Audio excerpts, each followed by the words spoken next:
Hola, ¿qué tal? Muy buena tarde a todas, a todos. Pues hoy estamos en un sábado 21 de junio de 2025 con la grata presencia de nuestro invitado, el doctor Alberto Betancourt, que es historiador y pues es de la UNAM, da clases en la Facultad de Filosofía y Letras, y bueno, él tiene también un programa en Radio UNAM. Ahorita a lo mejor, antes de cerrar, a ver si nos hace favor de comentarnos sobre qué es el tema, qué horarios y todo, pues para hacer el comercial. Pero bueno, ahorita nuestro tema es el G7. Entonces, pues aquí nuestro invitado de honor pues nos va a hacer el favor de comentarnos con esto que hace 8 días se estaba dando en Canadá, la cumbre del G7. Y pues si él me permite, aparte de lo que él nos quiera comentar y exponer, pues a mí me encantaría hacerle por ahí unas pequeñas preguntas. Y pues ahorita, sin más por el momento, les paso el micrófono al doctor Alberto Betancourt para que nos ilustre por aquí con el tema del G7. Les recuerdo para verlo en su canal Cid Tertulio, por favor. Gracias, Alberto. Angélica, muchas gracias por invitarme. Es un gusto estar aquí, saludar a nuestros amigos que nos hacen el favor de vernos y escucharnos. Yo propuse como tema analizar la cumbre del G7 que acaba de celebrarse en un lugar de las montañas rocosas de Canadá, precioso, un territorio de los pies negros,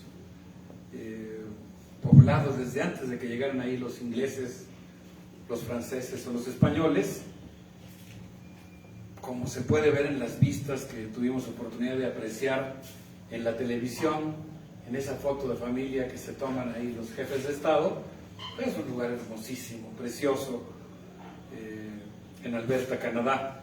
Y en esta ocasión, pues se congregaron ahí los hombres más poderosos del mundo, los jefes de Estado de los países centrales del sistema económico mundial, para discutir una serie de asuntos que tienen que ver con la economía, con la geopolítica, con la seguridad y con la gobernabilidad mundial. Y pues yo creo que fue realmente una reunión muy singular, única, porque pues el G7 tiene ya más de 50 años. Se creó en el año de 1973, justamente para responder al embargo petrolero que varios países que estaban en el proceso de organización para conformar la OPEP habían aplicado en contra de las potencias que apoyaron al ejército israelí en la guerra de Yom Kippur. Así que el G7 pues nació con una clara marca de clase, digamos, con una impronta de clase, de enfrentar, coordinarse para, pues podríamos decir, someter al sur, para imponerle al sur sus políticas y para seguir funcionando de alguna manera como el Minotauro global, como esa entidad que está succionando los tributos del trabajo humano y de los recursos naturales de los países del sur. Pero, bueno, nada más quiero decir muy rápidamente que en todos los años en los que el G7 se había reunido, ya se había reunido una vez en Canadá, y en Kananaskis, por cierto. Y en esa ocasión fue algo muy impresionante porque se reunieron en ese lugar en 2002. Pero algo que a mí me llamó mucho la atención y me gustaría compartir ahora es que se reunieron poquito después de la reunión del Foro Económico Mundial que se celebró en Davos, Suiza. Aquella ocasión que fue la segunda vez después de Seattle que una gran manifestación gigantesca rodeó la cumbre, protestó y dio lugar al movimiento altermundista, a quienes protestaban contra la globalización del sistema capitalista. En aquella ocasión, pues perdió la vida durante las protestas el joven italiano Carlo Giuliani. Okay. Y bueno, pues yo aquí le rindo un homenaje a él y a todos los que protestaron en aquella ocasión, pero el hecho es que lo que yo no sabía y me enteré porque John Kirkham académico de la Universidad de Toronto que dirige el Centro de Información sobre el G7 acaba de publicar, es que en esa ocasión que estaban reunidos las élites del Foro Económico Mundial, hubo un intento por parte de Bin Laden de atentar contra el grupo, contra la reunión del grupo, antes de las Torres Gemelas. Eso debe haber sido como en mayo, junio de 2001. Entonces, la reunión del G7 que se iba a celebrar en Kananaskis, Canadá, en 2002, se tuvo que posponer en varias ocasiones, finalmente se hizo. Y cuando los participantes en esa reunión lograron por fin sentarse a platicar, resulta que mientras estaban tomando la foto de familia, en un lugar muy cercano, llegó un oso, se subió a un árbol y tuvieron que dispararle al oso con unos dardos tranquilizantes y el oso cayó. Pero en esa ocasión pues estaban coordinando los esfuerzos económicos y bélicos para confrontar. Ya habían ocurrido el caso de las Torres Gemelas. Digamos que en la cronología que yo conté, primero fue la reunión de Génova, después fue el atentado de las Torres Gemelas en septiembre, y finalmente la reunión que se celebró en Kananaskis, Canadá, que fue hasta 2002, pues se hizo ya para, digamos, coordinar los esfuerzos de la lucha contra el terrorismo. En esta ocasión, por segunda ocasión, el G7 se vuelve a reunir en Kananaskis, Canadá. En esta ocasión, pues yo diría que en un contexto muy particular, influenciado, digamos, colorido por dos grandes acontecimientos internacionales, que es sobre lo que a mí me gustaría platicar. El primero de ellos, pues la confrontación, las acciones que están llevando a cabo las Fuerzas Armadas israelíes en Gaza, el conflicto con Irán, y pues también la jornada de protestas histórica, importantísima desde el punto de vista político, que comenzó en la ciudad de Los Ángeles y se extendió a más de 2,000 ciudades en los Estados Unidos. Pues todo este recorrido histórico que nos hace el doctor Alberto Betancourt, pues es muy interesante sin duda. Y pues a mí me gustaría preguntarle en este momento, ¿qué opina él? Porque fue muy, digamos, mencionado que había salido corriendo Donald Trump de la reunión, pues un poco en este tenor, ¿verdad? Pues la gente de Morena, como que dicen, tuvo miedo a la presidenta de México, pues porque se iban a supuestamente a sentar para dialogar este tema de la migración, que ha sido pues muy perseguida, muy y bueno, no solo la migración, tengo entendido que también pues ha habido inclusive para gente que anda de paseo o algo, pues te ves morenito y pues ya te quieren pues encarcelar, maltratar. Entonces, debido a estas protestas, precisamente de hace 2 semanas, si no mal recuerdo, en Los Ángeles, California, pues también se quería abordar este tema, aparte de los aranceles y detalles de este estilo, ¿no? De hecho, creo, si estoy equivocada, pues aquí el doctor que nos saque del error, a mí, que también iba como una comisión, ¿no? De aquí, acompañando a la presidenta, pues para, yo pensaría, apoyar, ¿no?, estos temas, y pues tanto el diálogo como pues la información que pudiera estar muy clara para esa reunión. No se dio porque el presidente pues tuvo que regresar, si no mal entiendo, a Washington para estar al pendiente de los temas pues de el conflicto, o pues diríamos conflicto, ¿verdad?, o la guerra, como cada quien pueda y quiera decirlo, entre Irán e Israel. Entonces, pues siempre me alargo, ya lo saben quienes me conocen, pero bueno, todo este preámbulo fue porque la pregunta va en ese tenor. ¿Qué opina él al respecto de esto? Yo hoy escuché al doctor Lorenzo Meyer, apenas el miércoles pasado, con Julio Astillero, que habló sobre el tema, y pues yo no sé, ¿verdad? Él ahí comenta que también en un breve recorrido, que de hecho por ahí escribí algo al respecto, entre, digamos, la relación bilateral de Estados Unidos-México, cómo se ha dado desde el inicio, y pues obviamente México no es prioridad para Estados Unidos cuando hay un conflicto, en este caso una guerra en Europa o Medio Oriente. Entonces, pues él mismo dice y asegura que no fue un evento pues de salir corriendo como pretexto, sino algo que ellos tienen que atender pues por la prioridad que son las otras circunstancias que se dan, que son más importantes, pensaría yo, y prioritarias, que obviamente pues lo que ocurre con México. Entonces, por eso es mi pregunta aquí a nuestro invitado de honor: ¿qué opina él? ¿Qué nos dice él? Porque bueno, aquí lo tenemos y hay que explotar la participación del doctor Betancourt. Por favor, Alberto. Sí, bueno, yo creo que el ataque que realizó el primer ministro de Israel, Benjamín Netanyahu, que ordenó en contra de las instalaciones nucleares iraníes, es un acto militar que no tiene precedente en la historia.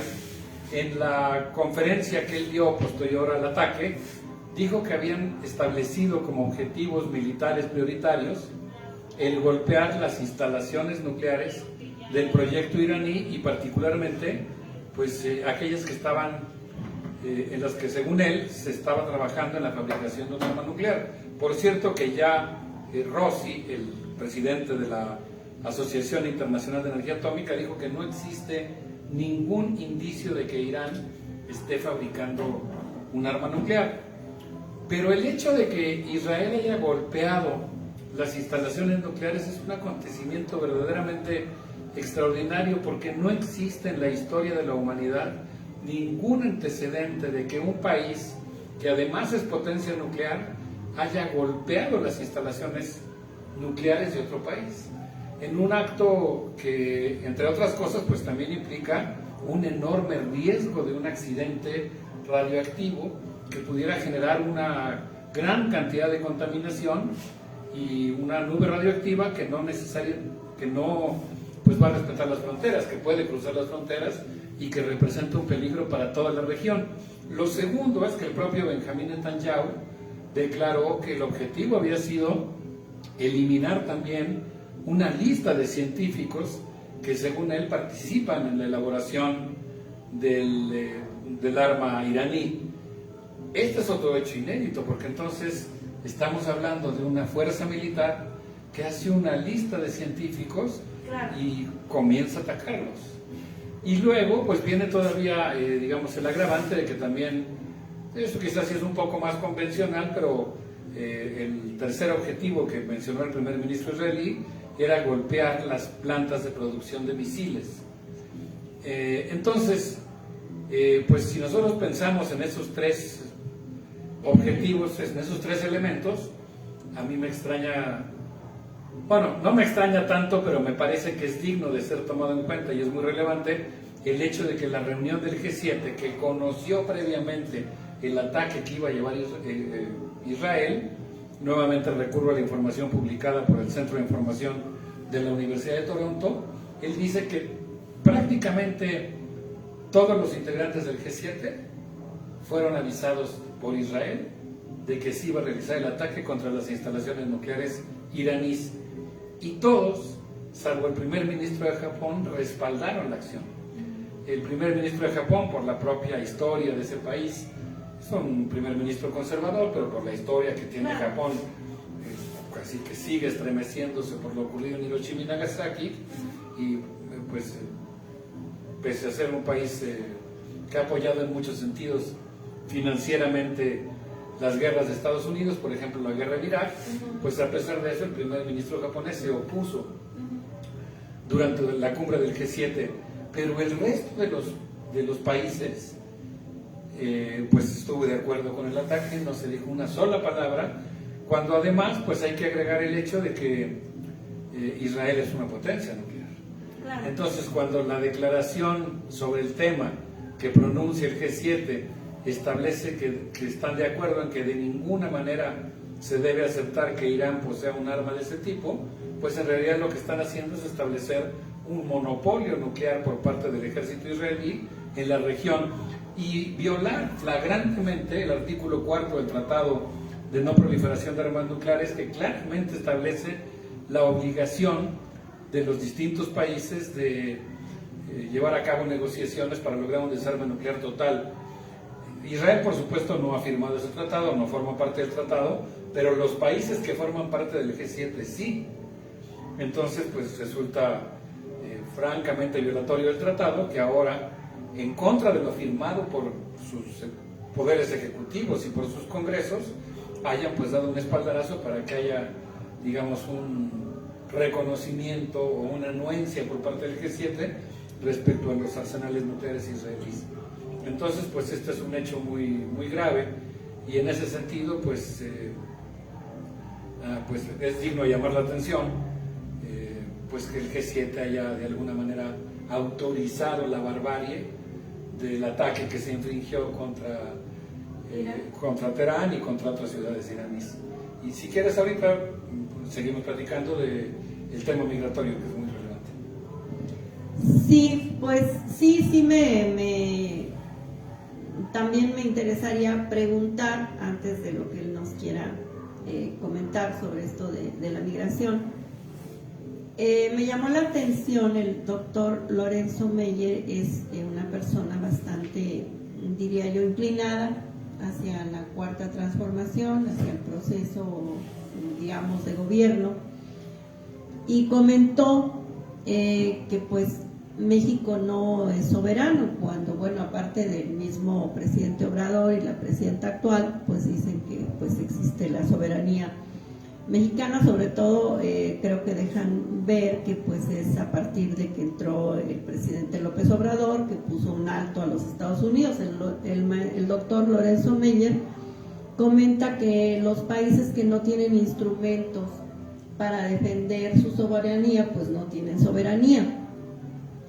Entonces, pues bueno, ¿qué será aquí que nos diga aquí nuestro ponente? Porque es cierto que a lo mejor no somos un país bélico, ni estamos en afán de construir armas nucleares, ni estamos participando, creo que en guerras con otros países. Bueno, nunca ha sido nuestra historia así, ¿no? Pero pues yo creo que sí hay soberanía, pero a ver qué nos dice. Que sí tenemos, yo pienso, el desastre de ser los vecinos de Estados Unidos, pues sí, ¿no? Que pues están aquí como que siempre encima haciendo de las suyas también. Pero creo que también México es un país bastante libre o soberano. A lo mejor no tiene una soberanía, a lo mejor alimentaria, industrial, no sé, varias cosas.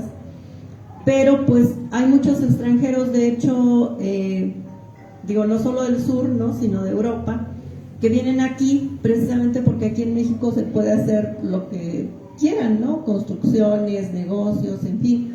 Entonces creo que también ahí radica una soberanía, ¿no? Que dentro del territorio nacional, pues hay libertad, digo, tanto para los nacionales como extranjeros de hacer mil cosas. Tan solo los migrantes, ¿no?, pues se instalan en cualquier parte de nuestra territorio nacional, de nuestra ciudad, de cualquier lado, se instalan, hacen ahí su campamento y pues ahí están, y el gobierno pues más bien luego trata de ayudarlos, no de reprimirlos, como en el caso de Estados Unidos. Entonces creo que sí es un país soberano, pero pues a ver qué nos diga aquí nuestro invitado de honor, bueno, no qué opina, ¿no?, sino qué nos dice al respecto de nuestra soberanía. Por favor, doctor. Bueno, yo pienso que la soberanía es algo completamente irrenunciable. La soberanía pues significa ser libres. Técnicamente hablando, jurídicamente hablando, pues significa que el pueblo es el soberano, que es la máxima instancia del poder, que no hay ninguna otra autoridad que esté por encima del pueblo de México. En ese sentido yo diría que la soberanía es irrenunciable. Nosotros no podemos negociarla, no podemos escatimarla, no podemos renunciar a ella, ni siquiera simbólicamente. Me imagino que a lo que se refería mi colega, el doctor Lorenzo Meyer, que también es historiador, obviamente un historiador muy relevante, ¿no? Muy importante en nuestro país. Yo también escuché esa declaración, me llamó la atención, no sé si fue un, digamos, desliz lingüístico, porque él creo que a lo que se refería... ¿O será que ya nos llegó la edad? Pues, no sé. No, yo creo que lo que él estaba haciendo, porque era el contexto en el que él lo dijo, es plantear que pues hay un desequilibrio, una asimetría en la relación entre México y Estados Unidos que es verdaderamente impresionante. En cuanto al poder militar, económico, político de los Estados Unidos, la relación entre ambos países pues es una relación completamente desigual, es la de un gigante contra un país mucho más modesto en términos de nuestro peso en el mundo, de nuestra capacidad militar, del peso en nuestra economía. Pero ahí yo diría, por eso digo que me imagino que una manera de decir las cosas que no creo que sea lo que piense el doctor Lorenzo Meyer, estoy seguro que él defiende la soberanía, de hecho su obra, su trabajo también político está encaminado a eso, pues es claro, es una soberanía que está continuamente amenazada, una soberanía que hay que estar cuidando porque todo el tiempo está en peligro.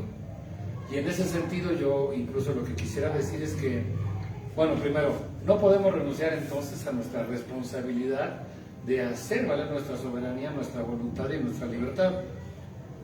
Pero tenemos que hacerlo justamente atendiendo a lo que tenemos enfrente. Y hoy, desafortunadamente, pues estamos viviendo una presión estadounidense quizá como nunca antes. Yo quisiera referirme específicamente al acoso militar de los Estados Unidos en contra de nuestro país.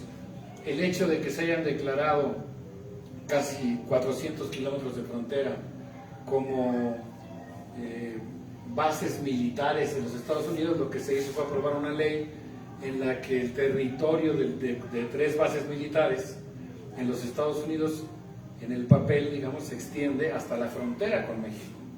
Eso significa que si una persona, vamos a decir, una madre de familia, va con su hijito en brazos, cruza el río Bravo y atraviesa al lado estadounidense y pisa el suelo estadounidense, se va a considerar como que invadió una base militar de los Estados Unidos.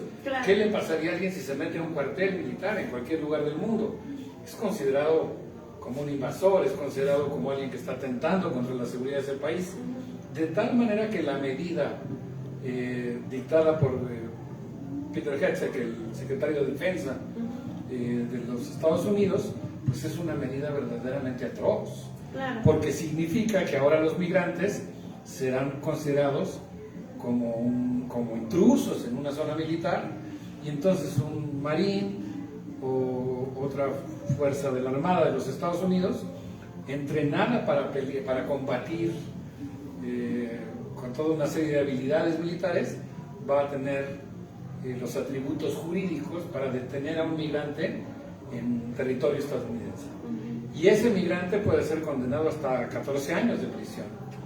Pero a ello hay que sumarle, perdón si me extiendo un poquitito, dentro de este acoso militar estadounidense contra nuestro país, pues el hecho de que se haya designado un embajador como lo es Ronald Johnson, que tiene no solamente una larga carrera militar, sino que participó directamente como uno de los 55 asesores que fueron autorizados por el Congreso de los Estados Unidos para intervenir militarmente en El Salvador en la guerra contrainsurgente que libraban la oligarquía de ese país y el gobierno de Estados Unidos en contra del movimiento campesino popular.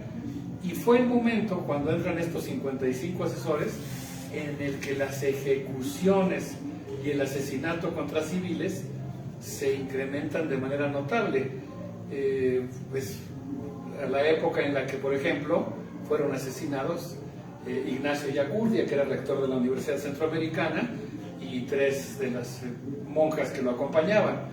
Entonces, pues no es la única acción en la que participó el ahora embajador de Estados Unidos en México. Él también participó en una segunda ocasión, digamos algo que podríamos llamar cambiar el curso de la historia de El Salvador, cuando en el primer periodo de la administración de Donald Trump fue nombrado embajador de Estados Unidos en El Salvador adquirió una cercanía muy fuerte con Bukele, con Nayib Bukele, el presidente de ese país, y de hecho pues él apoyó el hecho de que Bukele hiciera esta toma militar del Congreso de El Salvador. Cuando Nayib Bukele se apersonó en el Congreso de El Salvador, le retiró la escolta a todos los parlamentarios, rezó en la silla del presidente del Congreso, en un acto claramente de intimidación de los congresistas. Él realizó esa acción para exigir que el Congreso aprobara un crédito que le permitiera a él implantar todas las medidas del plan de seguridad que han arrojado como resultado las cárceles, los centros de detención y las violaciones a los derechos humanos que hoy se están viviendo en El Salvador y que tristemente han convertido ese país en una especie de Guantánamo al que son enviados ilegalmente los migrantes. Entonces, pues el hecho de nombrar a un embajador con esas características a nuestro país se suma al hecho de considerar como cuarteles militares casi 400 kilómetros de la frontera, más algunas otras cosas que podríamos después comentar más ampliamente, pero que forman parte de este acoso. Desde luego, las declaraciones de la consejera de Seguridad de los Estados Unidos, que incluso llegó a culpar a la presidenta de México, Claudia Sheinbaum, por estar instigando, obviamente sin ningún viso de verdad, sin ningún elemento que pudiera justificar una declaración de ese tipo, y haberla acusado de instigar la violencia en la ciudad de Los Ángeles. Entonces realmente creo que el acoso que está sufriendo nuestro país, el acoso militar por parte de Estados Unidos, está llegando a un nivel extraordinariamente preocupante, que es muy importante que nosotros lo advirtamos, que nos demos cuenta que no se trata solamente de hechos aislados y que como sociedad pues tenemos que responder a eso. ¿Cómo lo vamos a hacer? Pues obviamente tratando de conjurar la intentona, digamos, estadounidense de militarizar la relación con nuestro país. Tenemos que hacer hasta lo imposible, poner todo lo que se pueda en nuestra inteligencia colectiva, en nuestra capacidad de concitar solidaridad, de explicarnos con toda elocuencia respecto a lo que son nuestros valores, nuestros derechos, para impedir que haya que persista esta actitud y que pudiera desembocar en diversas formas de intervención en nuestro país. Pero por otro lado, pues también yo creo que tenemos que organizarnos, que prepararnos, que concebir distintos escenarios para justamente pues hacer valer nuestra soberanía, defenderla y pues enfrentar este fuerte embate del que estamos siendo objeto. Claro, sí, todo muy puntual lo que nos dice y nos comenta nuestro invitado, el doctor Alberto Betancourt. Y pues también en ese tenor yo le quisiera preguntar, con esto del G7, que es nuestro tema, ¿qué sentido tienen estas cumbres del G7?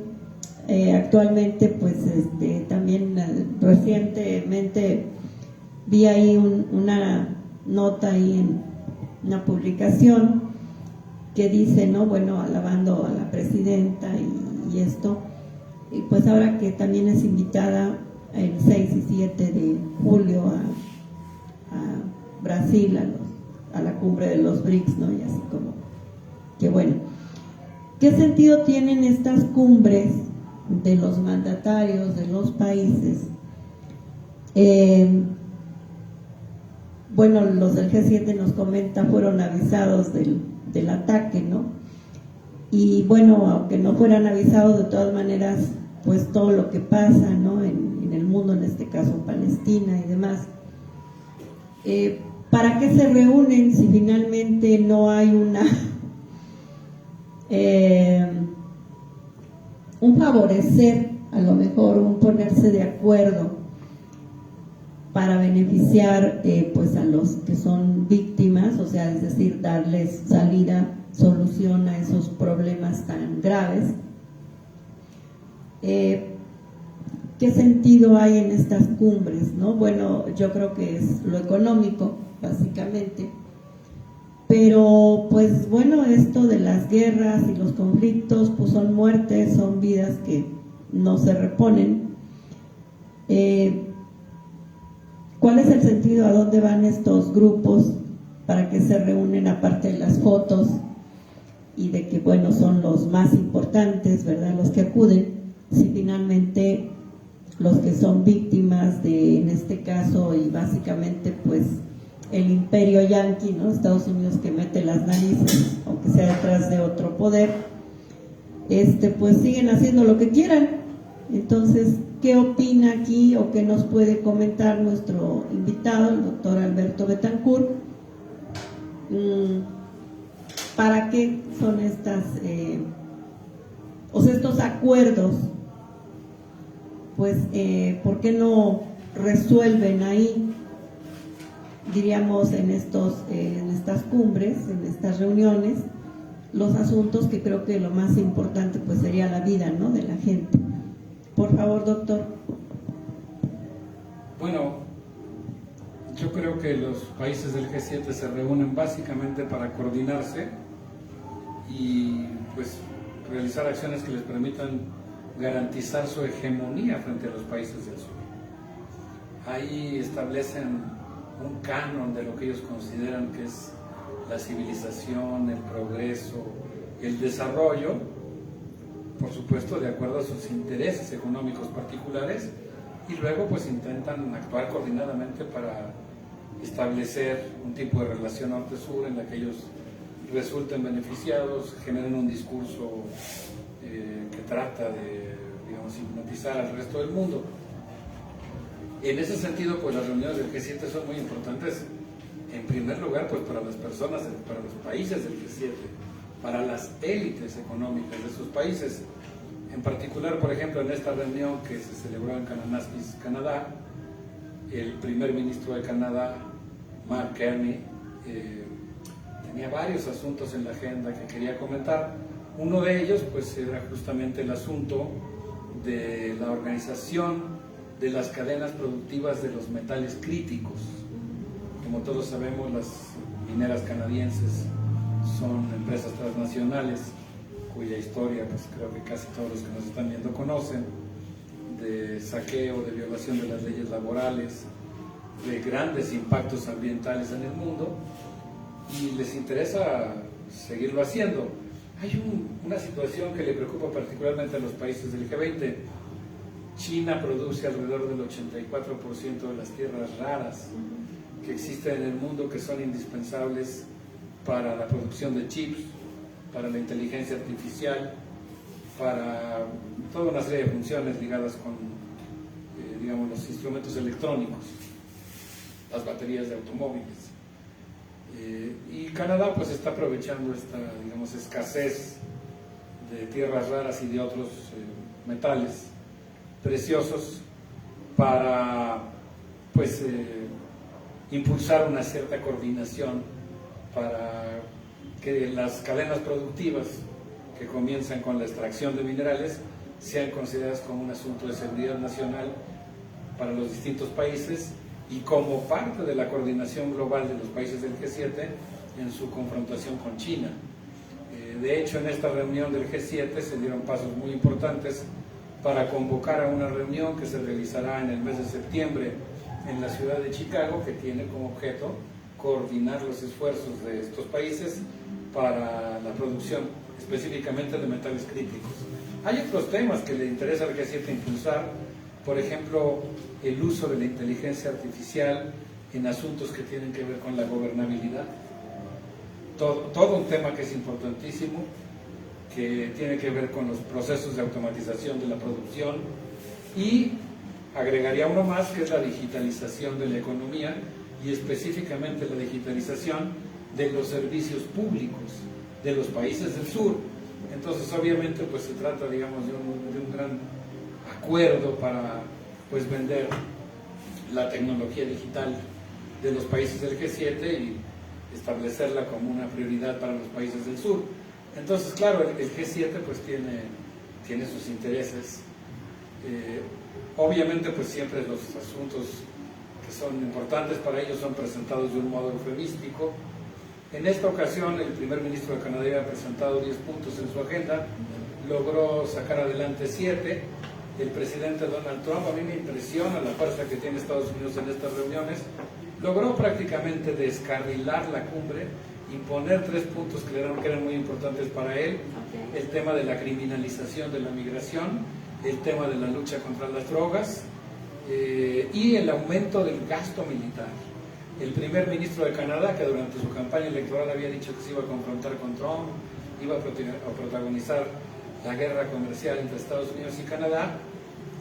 Él es un banquero, tiene una amplia experiencia en diversos bancos centrales de Canadá y también de Reino Unido, y a pesar de ser un tecnócrata ortodoxo, hasta la médula, pues se puso a negociar con Trump, aceptó incluir los 3 puntos, se dijo que Canadá va a endurecer sus fronteras, que va a perseguir a los migrantes criminales. Él lo decía no como que todos los migrantes son criminales, sino que aquellos migrantes que tengan antecedentes penales van a ser perseguidos por las autoridades canadienses, que van a luchar contra el fentanilo y que se comprometen a ir aumentando paulatinamente, primero a 2% y después al 5% del Producto Interno Bruto de Canadá, el gasto de ese país en sus contribuciones a la OTAN. Entonces, pues realmente llegó Trump como un huracán, logró imponerse, hacer su fuerza, pero pues no deja de haber muchas dudas. Como son reuniones a puerta cerrada, la verdad es que no se sabe muy bien qué es lo que pasa ahí. El hecho de que Trump abandonara intempestivamente la cumbre para asumir sus funciones como comandante militar de los Estados Unidos, aliado y participante en el ataque que Israel está librando contra Irán, participante en la medida en que pues toda la infraestructura de uso de software, de localización de blancos, en la que Estados Unidos, pues armamento que le vende, asesores, pues está participando, aunque no lo diga formalmente, está muy vinculado con las acciones de Israel. Y el hecho de que Trump haya abandonado la cumbre del G7 diciendo que tenía algo más importante que hacer, no deja de ser significativo y difícil de leer, porque es parte de la lógica de la hegemonía del G7 es que puede haber más importante que una reunión que viene siendo como una especie de cumbre de Yalta. No hay nada más importante que eso. Si hay algo más importante, además de que es muy grave, que en este caso sea un asunto militar, pues tal vez también pueda hablar de una especie de resquebrajamiento o por lo menos de redimensionamiento del papel que está jugando el G7 en esa hegemonía mundial. Pues sí, yo creo que ahorita que mencionas esto de la importancia del papel del grupo, ¿no?, del G7, sí sería bueno, yo creo, replantear, ¿no?, estos encuentros, estas cumbres de los mandatarios de países pues importantes que mueven pues la economía, la seguridad y demás de los países. Inclusive pues se adjudican, diría yo, el poder de decidir por encima de los que son, pues que ni asisten y que son países más vulnerables, como por ejemplo, se me vino a la mente Haití, no sé si esté en un error. Entonces, sí sería bueno que se replanteara, ¿no? Porque digo, bueno, ellos posicionan lo que, en este caso, por ejemplo, Trump, ¿no?, representando, ¿no?, los intereses básicamente económicos de pues la hegemonía del imperio, más que sea Trump solo como que está loco, pues no es tal cual, es solamente un representante de este periodo, pero bueno, están posicionando ahí intereses que van realmente, como le llaman, ¿no?, como una planadora, por ejemplo, en este caso con los migrantes. Dentro de sus territorios, digo, por ejemplo, Canadá, ¿no?, que también ahorita se une a esta especie de pues de restricciones a la migración en su país, y bueno, ya lo había empezado a hacer desde que estaba ahorita por entrar Trump y esto, digamos, pues siguiéndole, ¿no?, haciéndole la segunda. México tampoco, aunque se enojen por ahí la gente morenista, pues México no canta mala ranchera al ser un país seguro y al contener aquí a los migrantes que vienen del sur, porque pues así también fue el acuerdo, ¿no?, en su periodo anterior de Trump. que aquí en México pues estuviera aguardando a los migrantes, bueno, los tuviera aquí como que el patio trasero a ver si entran o no, pero finalmente pues se van quedando aquí. Entonces sirve también a los intereses nuevamente de Estados Unidos. Inclusive de aquí pues ya se repatriaban, ¿no?, hacia el sur en el tiempo del periodo del presidente López Obrador, que recordemos que también la Guardia Nacional se ocupó para resguardar la frontera sur, ¿no? Entonces, bueno, finalmente estos grupos, bueno, casi, ¿no?, como que se reúnen para seguir las órdenes básicamente de, como aquel juego de, no recuerdo, ¿no?, pero que das la orden, ¿no?, que muevas un pie, que ahora muevas no sé cómo va el juego, ya no me acuerdo, ya los años ya no me permiten recordar los juegos de niña, pero pues hacen, ¿no?, lo que dice en este caso Estados Unidos. Digo, entonces para que se reúnen mejor que vayan sin tanta bomba y platillo, pues a sus oficinas del presidente que esté en Estados Unidos, toman la orden y pues ya la ejecutan, porque no parece ser una reunión entre iguales, y sobre todo creo que se siguen vulnerando pues los derechos de las poblaciones vulneradas, valga la redundancia, porque pues la gente que se desplaza, en este caso de México, pues se desplaza, como también de otros países, pues por la violencia, ¿no?, por también la situación económica, porque aún en México, con todo lo que se dice de las mejoras de salario mínimo y de condiciones, y que salieron 11 millones de la pobreza, y eso tuvimos aquí el martes apenas pasado al doctor Andrés Peñalosa hablando del tema de los salarios mínimos, y obviamente ni siquiera es la mitad del salario constitucional que está actualmente, con todo y los aumentos o supuestamente la buena voluntad. Entonces la gente se desplaza, porque lo sigue haciendo, a Estados Unidos por tratar de conseguir una mejora económica para sus familias. Y ahí, bueno, sirven de carne de cañón. Anteriormente, bueno, yo recuerdo que también, no sé ahorita, a lo mejor ya ni para eso los quieren, pero se mandaba las guerras pues a los que nacían allá y esto, ¿no? Para, sabes, que los primeros que se mueran, pues que no sean estadounidenses, ¿no?, sino que sean gentes que vienen, pues vinieron de migrantes los papás y demás. Conozco, por ejemplo, el caso de las hijas de una sobrina del papá de mis hijos. Entonces creo que son temas que la migración en veces no es solo por gusto, ¿no? Bueno, no me gustó mi país, mi tierra, mis costumbres, sino que es por necesidad.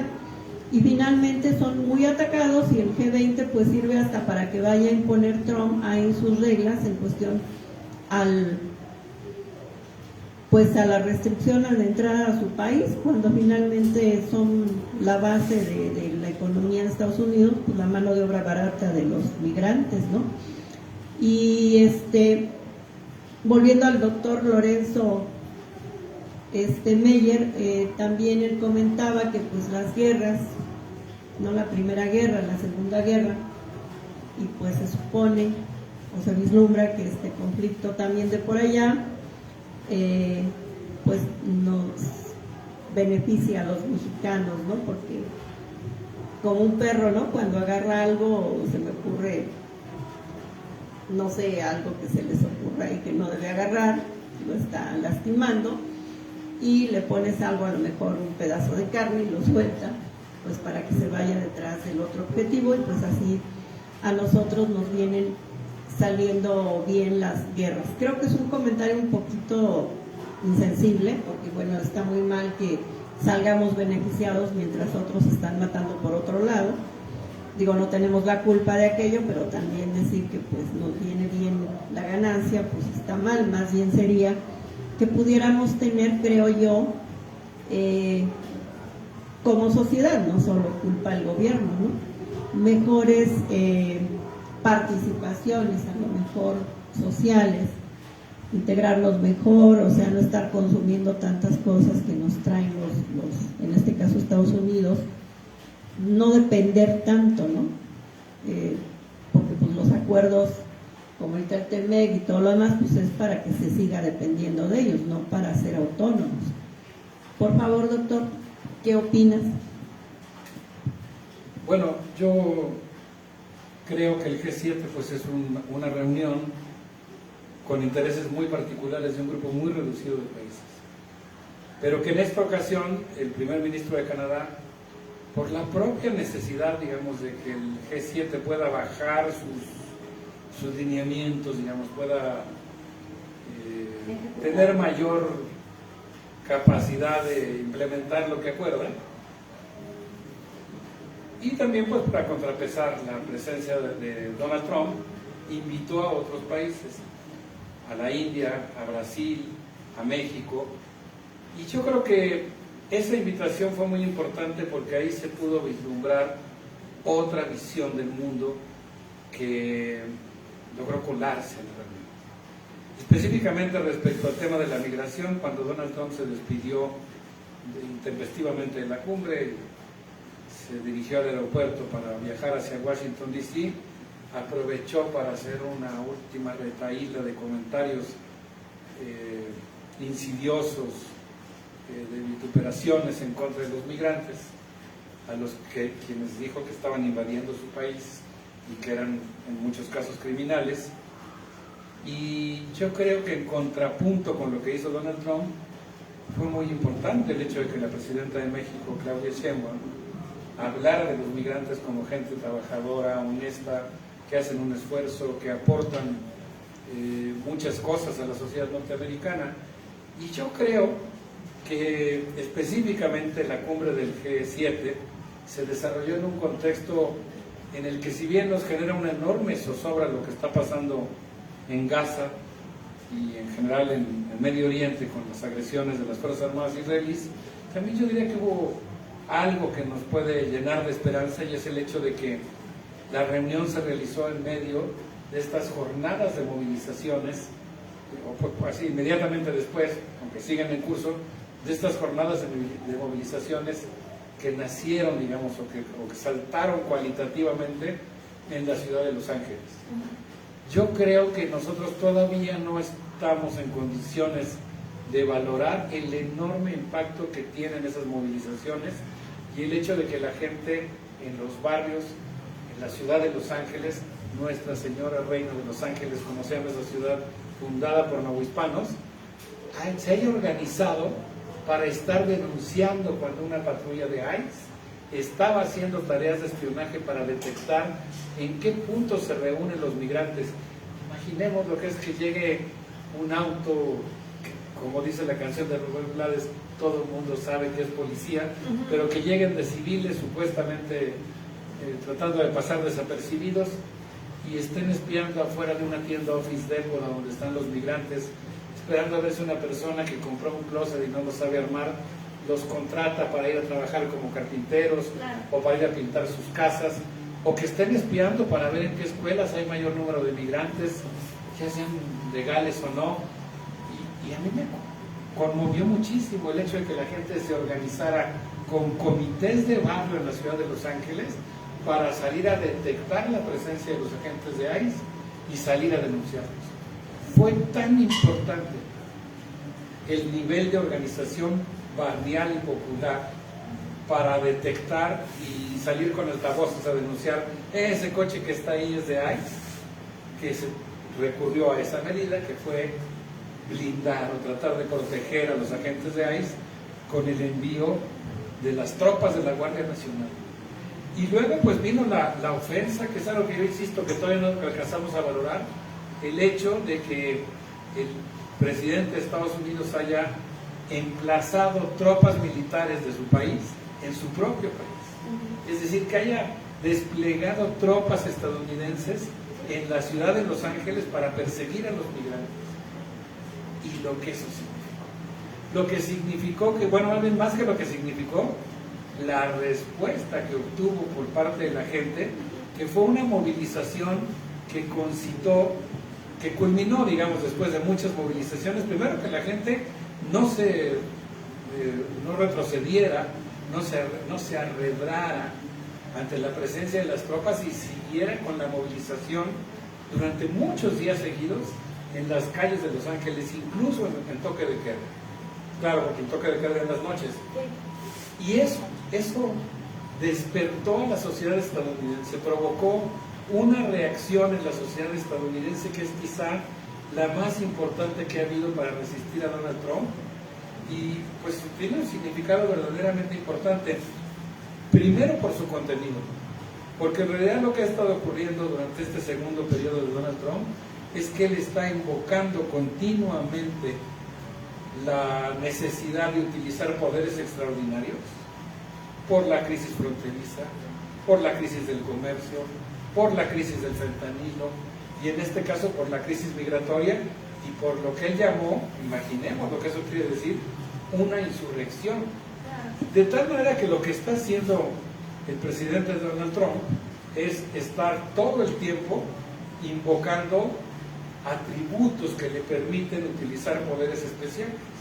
Pero esos poderes especiales significan de facto pues suspender derechos humanos, derechos democráticos, y estar, digamos, permanentemente, intermitentemente interrumpiendo los derechos democráticos y respondiendo con poderes extraordinarios a situaciones que no ameritan el uso de esos poderes extraordinarios, porque pues, el hecho de que un grupo de ciudadanos protesten en contra de las racias de ICE no es algo para que tú respondas enlazando tropas militares. Claro. Entonces lo que hicieron los migrantes en Los Ángeles, no solo los migrantes, las familias de Los Ángeles, con la tradición política mexicana, con todo lo aprendido por la cultura política mexicana que está ahí, se puso en juego en esas jornadas, en esas movilizaciones, y logró despertar la movilización no al rey, que logró movilizar a 5 millones de personas en más de 2,000 ciudades. Yo digo el número me causa vértigo, porque cuántas poblaciones de Estados Unidos se vieron saturadas de gente que salió a las calles a defender los derechos democráticos, la dignidad de las personas. Entonces, pues fue muy importante por el contenido, por lo que se está defendiendo, pero también por su magnitud y su intensidad. Quizá ahora hablo yo pues un poco al calor de la efervescencia de los acontecimientos, pero en una primera aproximación yo diría que es la movilización social y callejera más importante en toda la historia de los Estados Unidos. O sea, es una movilización mucho mayor que la de la marcha sobre Washington. Es una movilización con un mayor número de participantes que las distintas protestas contra la guerra de Vietnam. Estoy hablando en ambos casos de movilizaciones verdaderamente extraordinarias, formidables en la historia de Estados Unidos. Pero yo creo que esta es la mayor, y creo que es muy interesante y muy esperanzador que haya surgido de la experiencia política mexicana. Yo diría en cierto sentido que es parte como de la historia de México en Estados Unidos, de las aportaciones de la cultura política mexicana a la defensa de los valores democráticos en la sociedad estadounidense. Claro, está el peligro por la tergiversación, por lo que le mueve y le asusta al gobierno norteamericano de declaraciones como la del embajador de los Estados Unidos en México, Ronald Johnson, que cuestionaba el hecho de que hubiera banderas mexicanas en movilizaciones que habían incluido algunos actos violentos, o las declaraciones de la consejera de Seguridad diciendo falsamente, con toda falsedad, que la presidenta de México estaba invocando estas acciones violentas, cuando evidentemente no es el caso. Entonces yo creo que eso que vimos y que se coló en la cumbre del G20, primero por la animadversión de Trump y después por la defensa de la dignidad humana que hizo la presidenta Claudia Sheinbaum, pues yo diría que allí estuvieron los dos polos y quedó muy claro, y yo con eso quisiera pues terminar mi intervención para no extenderme más, pero a mí me gustó mucho la intervención que yo vi en un video de Rita Segato, que decía que la frontera entre México y Estados Unidos no es la frontera entre dos países, es la frontera entre dos civilizaciones con valores diferentes. Y yo creo que en nuestro caso la civilización mexicana perteneciente a América Latina pues tiene mucho que aportar ahorita a la defensa de los valores democráticos en Estados Unidos y a la resistencia al ascenso del fascismo, del autoritarismo, de la intolerancia y de la violencia en Estados Unidos. Es una línea por la que habría que seguir y que por lo pronto a mí me hace sentir muy esperanzado pues de que haya habido una reacción de este tipo. Digamos que fue en algún sentido una manifestación de resistencia a las mutaciones autoritarias que está sufriendo Estados Unidos, que tiene un enorme significado, no solo para la historia de México y para la historia de Estados Unidos, sino para la historia universal. Pues muchas gracias, todo está muy bien dicho. Inclusive esto último que mencionas que te gustó, creo que exactamente es eso, ¿no? Una frontera entre dos culturas, aunque aquí se soñaba con el sueño americano, pues realmente sacan el código postal los que están allá, porque pues siempre por eso le puse así a mi escrito, ¿no? Como el lema de la UNAM, de José Vasconcelos, ¿no? Siempre nuestra raza pues nos va, aquí en China pues siempre es diferente lo que nuestros principios, valores, cómo nos hemos manejado. Por eso a lo mejor también somos un país bastante fraterno con los extranjeros y bastante pues hasta solidario, ¿no? Como recordemos también como cuando se estaban incendiando ahí en Estados Unidos, pues también hay los mexicanos acudiendo a pues ayudar, inclusive pues exponer su vida para ayudar a un país que también pues luego nos trata tan feo. Pero bueno, luego así como que se nos da, ¿no? Por ahí dicen ser hijos de la mala vida, ¿no? Pues muchas gracias, doctor, como dices, para no extendernos y no abusar, porque queremos que vuelvas con nosotros con otros temas. Ahorita quisiera yo pues que nos comentaras sobre tu programa en Radio UNAM, qué días, a qué horas, qué temas son los que manejas ahí, para que también podamos aquí tener esa información por medio de su canal Sin Tertulias, al cual les vuelvo a pedir que se suscriban y que puedan pues también escuchar al doctor, que como lo ven, aparte de ser una persona pues yo diría un importante académico, pues es un ser humano hermoso que tiene la sencillez de poder acudir a nuestro humilde canal pues para ayudarnos a entender ciertos temas, como sería ahorita su participación del G7. Por favor, doctor Alberto Betancourt, si nos das ahí, pues ahora sí que el anuncio de tu programa, sobre qué va, qué días, cómo lo encuentran, por favor. Bueno, nada más quiero hacer un pequeño comentario porque me gustó mucho lo que dijiste respecto a una fantasía política que incubó el presidente Carlos Salinas de Gortari, que se ha extendido como un virus que ha infectado muchas mentes y corazones en la sociedad mexicana, con la idea de que existe una entidad que yo considero una fantasía política llamada América del Norte, y que nosotros tenemos que ser parte de esa entidad y que la prosperidad de esa entidad va a permitir que nosotros nos desarrollemos. Obviamente hay muchos lazos con Estados Unidos y con Canadá, es una realidad geográfica, forma parte de nuestra historia, de nuestras condiciones objetivas de vida, pero yo pienso que es muy importante pinchar esa fantasía política de América del Norte, regresar a nuestro ámbito natural, que es América Latina, específicamente a CELAC, a la Confederación de Estados de América Latina y el Caribe, claro. Porque, pues, para empezar, es un grupo que fue impulsado por México y otros países, tiene su origen de alguna manera en el Grupo Contadora, posteriormente en el Grupo del Río.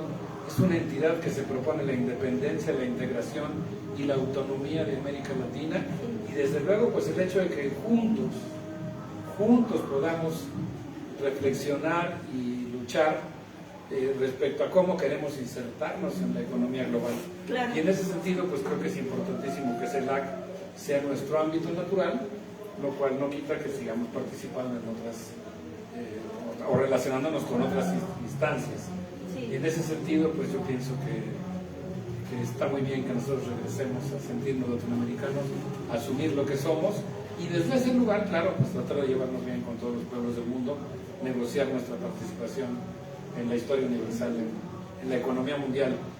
Los invito con mucho gusto, muy agradecido de que me hayas permitido participar en tu programa, a que escuchen la sección Mundos Posibles en el programa Primer Movimiento de Radio UNAM, que se transmite todos los jueves a las 9:10 de la mañana más o menos. Será un gran honor si nos acompañan. Muchas gracias. Gracias, Angélica. Pues gracias al doctor Alberto Betancourt de tomarse la molestia de venir para acá con nosotros. Luego, con estas lluvias, pues luego a veces que la gente prefiere quedarse en casa y más en un sábado. Pero, bueno, hoy fue día de la marcha gay, creo, algo así. Entonces, bueno, qué bueno que la gente salga a pesar de la lluvia o de lo que sea, y que tengamos aquí a nuestro invitado, porque pues expone también a las lluvias, al conflicto de los, ahora sí que el transporte, ¿no? Las áreas luego se inundan, en fin. Entonces le agradecemos muchísimo que nos haya favorecido con su presencia, además de su conocimiento, y pues les pido por favor que se suscriban al canal. Les comento que el martes también va a estar muy enriquecedor. Tenemos aquí a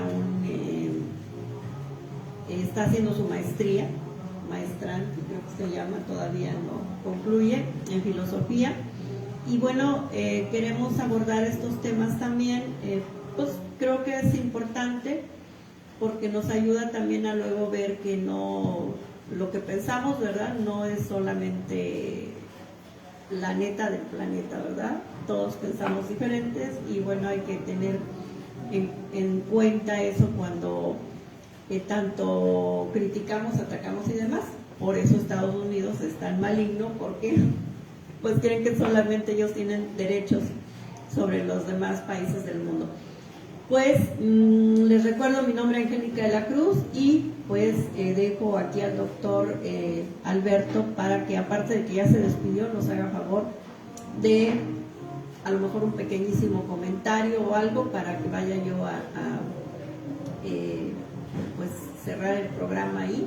Por favor, doctor, gracias. Muchas gracias por escucharnos. Es un momento histórico muy difícil, con mucha zozobra, pero también con esperanza. Muchas gracias, Angélica, por invitarnos.